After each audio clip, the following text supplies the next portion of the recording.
लेता हूँ।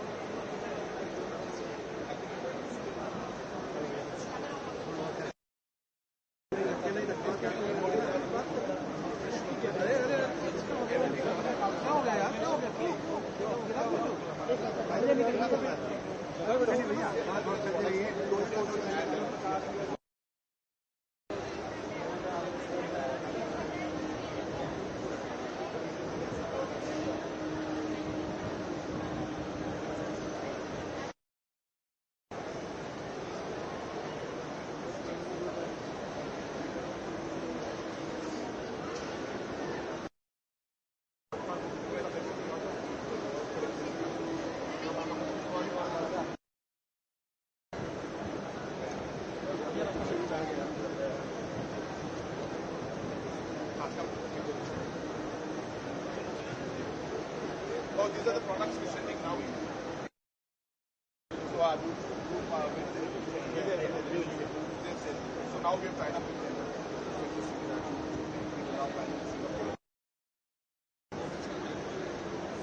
बस ये कर ले इसके बाद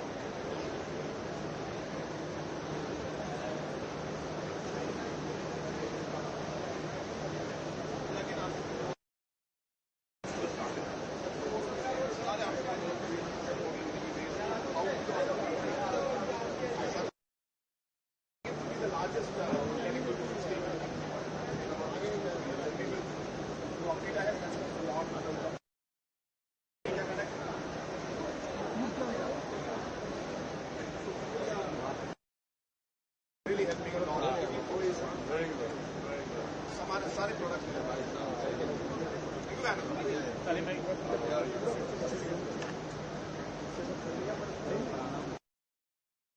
तेल साइन ना? आप क्या पेंडिंग है? Selling looks order. आइए बस।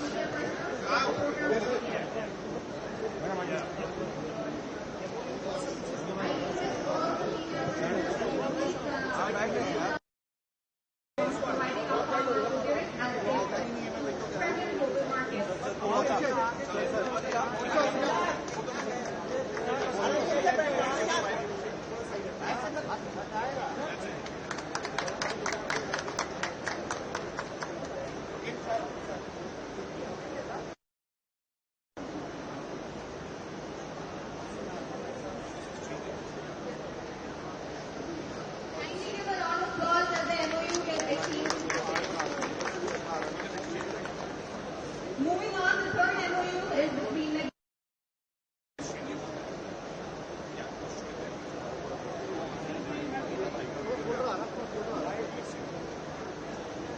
Moving on, the last but not the least, the fourth MOU is between Magnolia and Congress Agritech Private Limited.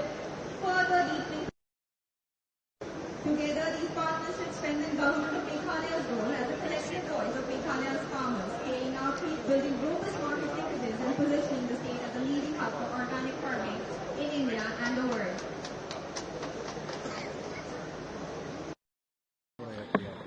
देखिए, वर्ल्ड फूड इंडिया का मंच, इसका आयोजन इस सोच के साथ किया गया है कि फूड प्रोसेसिंग सेक्टर से जुड़े हुए जितने भी स्टेक होल्डर्स हैं उन सबको एक मंच मिले ताकि वो यहाँ पे आके अपनी टेक्नोलॉजीज, अपने आइडियाज, अपने इनोवेशंस, अपने स्टार्टअप एक मंच पर आके एक दूसरे के साथ साझा कर सकें। जहाँ पे यहाँ पे देश भर के तमाम अधिकांश राज्य वर्ल्ड फूड इंडिया में पार्टिसिपेट करते हैं, तो वहीं ग्लोबली भी कई देश यहाँ पर आके पार्टिसिपेट करते हैं। और मुझे खुशी है, कल ही मैंने प्रधानमंत्री जी के सामने इस बात की घोषणा की कि इस बार के वर्ल्ड फूड इंडिया में अभी तक का सबसे ज्यादा आंकड़ों वाला एमओयू हम लोगों ने साइन किया। 1 लाख करोड़ से ज्यादा के एमओयूज हमने साइन किए। जहां खाद्य प्रसंस्करण, केंद्रीय खाद्य प्रसंस्करण मंत्री होने के नाते मेरी जिम्मेदारी देश भर की है, वहीं बिहारी होने के नाते दिल का एक कोना है जो हमेशा बिहारियों की चिंता करता है। ऐसे में उस निवेश में से कितना हम लोग बिहार लेकर जा सकते हैं या लेकर जा रहे हैं, इन अपॉर्चुनिटीज को भी मैं निरंतरता में एक्सप्लोर करता रहता हूं। ऐसे में कल जितनी भी कंपनीज ने निवेश किया उनसे भी मैंने पूछा कि आप लोग कितना बिहार में निवेश कर रहे हैं। उसमें से एक एमओयू जो हम लोगों ने साइन किया 26,000 करोड़ का, उसमें से 4,000 करोड़ बिहार में आ रहे हैं। ऐसे ही अलग अलग जो हम लोगों ने एमओयू साइन किए हैं उसके भी धीरे धीरे आंकड़े मैं साझा करूंगा। पर बिहार में निवेश की अनंत संभावनाएं हैं। ये निवेशकों तक ये सोच का पहुंचना जरूरी है। आज वर्ल्ड फूड इंडिया के दौरान बिहार के सेशन को आयोजित ही इसी सोच के साथ किया गया था ताकि निवेशकों का विश्वास बढ़ाया जा सके और उनको ये बताया जा सके कि बिहार में निवेश वो क्यों करें। जिस तरीके से मुख्यमंत्री नीतीश कुमार जी के नेतृत्व में हाल फिलहाल के वर्षों में बिहार ने इंफ्रास्ट्रक्चरल डेवलपमेंट में नई ऊंचाइयों को हासिल करने का कार्य किया, in terms of road connectivity हो, in terms of power supply हो, वाटर मैनेजमेंट हो, इन तमाम क्षेत्रों को अगर आप देखें तो ये एक खूबसूरत जगह बिहार को बनाते हैं निवेश करने के लिए। और उसमें सोने पे सुहागे वाली बात है कि डबल इंजन की सरकार है। डबल इंजन की सरकार में कंटिन्यूटी ऑफ पॉलिसीज रहती है, हैंड होल्डिंग रहती है। और मेरे प्रधानमंत्री पिछले साल सवा साल में जब से तीसरी बार केंद्र में एनडीए की सरकार उनके नेतृत्व में बनी है, 11 बार वो बिहार जा चुके हैं। ये दर्शाता है कि केंद्र सरकार की प्राथमिकता में बिहार है। ऐसे में प्रधानमंत्री नरेंद्र मोदी जी और मुख्यमंत्री नीतीश कुमार जी के साझा प्रयास से बिहार में वो व्यवस्था तैयार हुई है जो कि निवेशकों के लिए मुझे लगता है गोल्डन अपॉर्चुनिटी के तौर पर है और इसका लाभ निवेशकों को जरूर लेना चाहिए। और आज इस सेशन के माध्यम से अपनी यही सोच तमाम इन्वेस्टर्स तक पहुंचाने के लिए हम लोगों ने बिहार सेशन का आयोजन किया।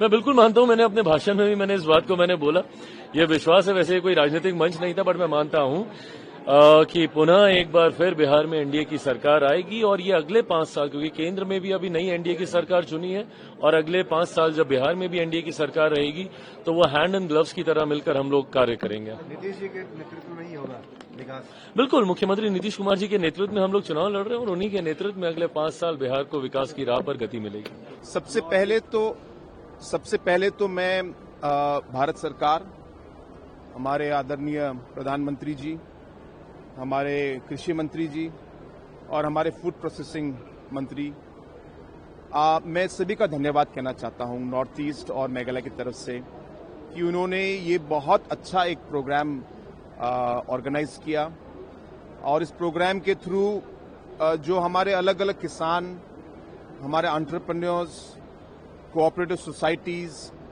सेल्फ हेल्प ग्रुप्स और जो बायर्स हैं, टेक्नोलॉजी प्रोवाइडर्स हैं, ये सब एक प्लेटफॉर्म में साथ आकर एक तरीके से मिल पाए और अलग अलग चीजों या एग्रीकल्चर के लिए के इशू में या फूड प्रोसेसिंग के सेक्टर में जो ये अलग अलग स्टेक होल्डर्स को साथ लेके आए, उससे सभी को मेरा मानना है फायदा होगा।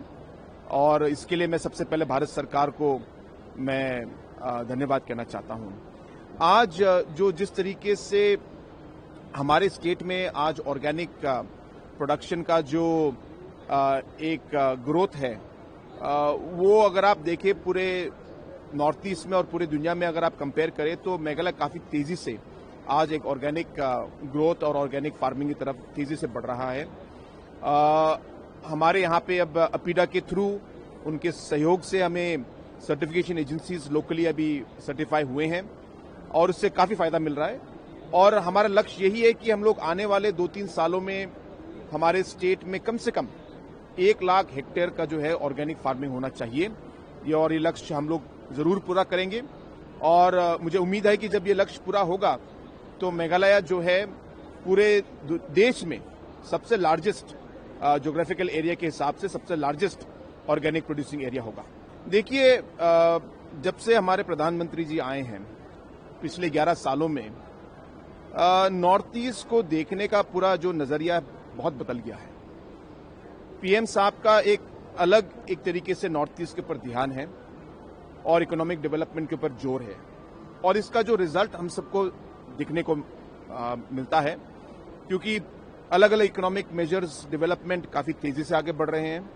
हमारे जो अलग अलग स्टेक होल्डर्स को बहुत सपोर्ट मिल रहा है और हर मंत्रालय में जो है नॉर्थ ईस्ट के लिए एक स्पेशल फोकस की तरह आज तेजी से काम बढ़ रहा है। अगर आप मेघालय स्टेट को देखें तो आज के डेट में मेघालय पूरे देश में सबसे तेज ग्रोथ या इकोनॉमिक डेवलपमेंट के नंबर 2 पर है, यानी कि हम लोग सेकंड फास्टेस्ट ग्रोइंग इकोनॉमी आज मेघालय है।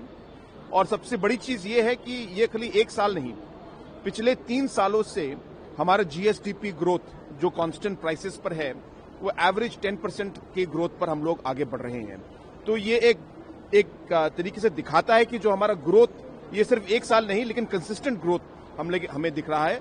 और ये कंसिस्टेंट ग्रोथ तभी पॉसिबल है जब हमारे पॉलिसी सही हो, हमारे इन्वेस्टमेंट्स, हमारे अलग अलग प्रोग्राम सही हो और सपोर्ट भारत सरकार और स्टेट की तरफ से सही तरीके से हो, तभी ऐसा एक सस्टेन्ड इकोनॉमिक डेवलपमेंट हो सकता है। तो इसलिए बहुत चीजें हो रही हैं। मुझे उम्मीद है कि आगे आने वाले सालों में और तेजी से नॉर्थ ईस्ट आगे बढ़ेगा और हमारा जो है नॉर्थ ईस्ट और मेघालय का योगदान देश के ग्रोथ के लिए बहुत बड़ा होगा, ये मेरा मानना है।